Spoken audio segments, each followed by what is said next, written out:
So let's talk about George Floyd. You mentioned him earlier. You've lived through the civil rights revolution in the 60s, and we had the post-civil rights efforts in the 70s and 80s, but it seems as if not until George Floyd was murdered did some people in the corporate world and the government take seriously the discrimination and other challenges that African Americans faced. Is it that your perception that George Floyd had an incredible impact, more than you might have thought one murder might have had?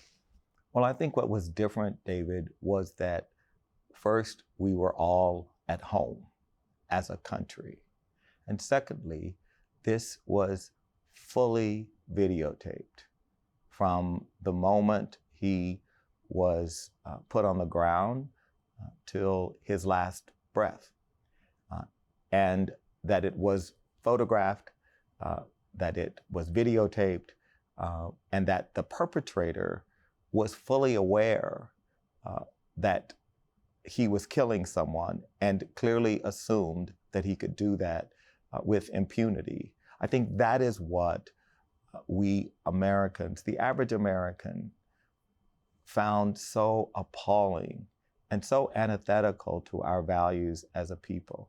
And so it had a huge impact far beyond the issue of policing and civil rights to the boardroom. You think it will be enduring? In other words, the boardroom now, there's a big effort to have more African Americans and more women on boards, but do you think that will last, or is it just for a short period of time after the George Floyd murder? Well, there's no doubt that some of the rhetoric from some CEOs was performative.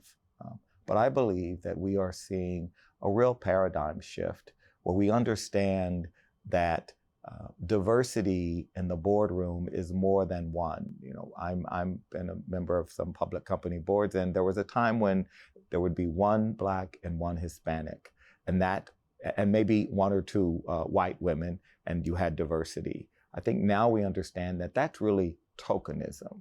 Diversity is fully embracing the idea of the intersection of talent and representation, and that you can get both.